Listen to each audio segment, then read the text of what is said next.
Herring.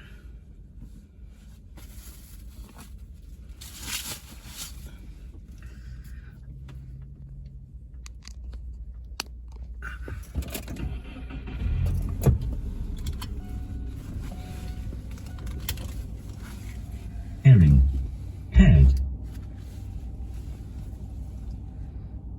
The activation of NRF2 factors is to consume a lot of sulfur. So fill your diet with plenty of sulfur-containing foods from the brassica family, which includes bok choy, broccoli, cabbage, cauliflower, horseradish, kale, kohlrabi, mustard leaves, radishes, turnips, and watercress. Added bonus, each of these is also high in isothiocyanates, a potent cancer-fighting agent. These foods, along with sulfurous and stinky eggs, onions, and garlic, contain sulforaphane, an H2S-containing compound.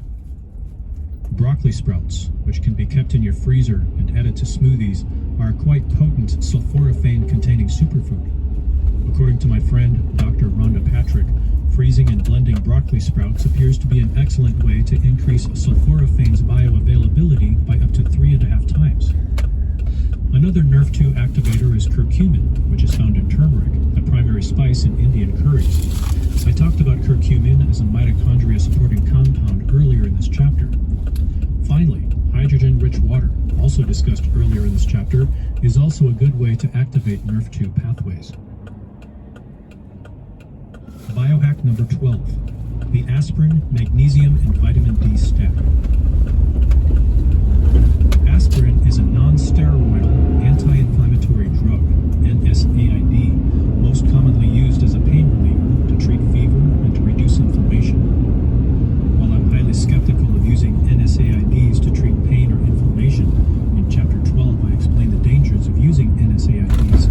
Aspirin is one of the most popular and has even been used to decrease the risk of death following a heart attack, as well as to decrease the risk of certain types of cancer. Magnesium, which you've encountered throughout this book, is a mineral with several important physiological properties. Vitamin D, which should also be familiar to you by now, is one of the primary fat-soluble vitamins that the body requires for many important physiological functions. How it works.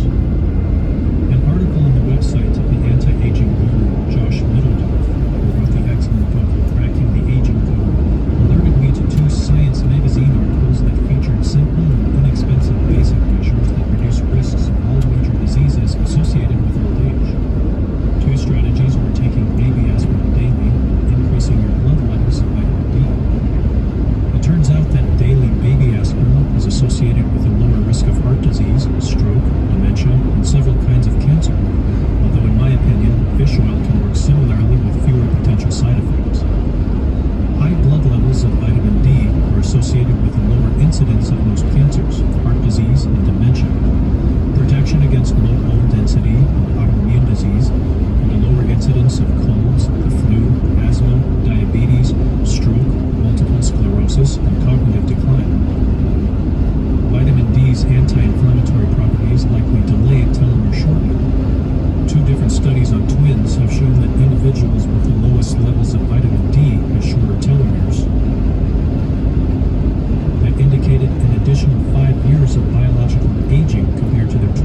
Because how it works is not fully understood, rhodiola is in a category of its own. This perennial flowering plant has a rich and almost mythical history of use dating back to at least AD 77, when the Greek physician Dioscorides described it in his medical text De Materia Medica.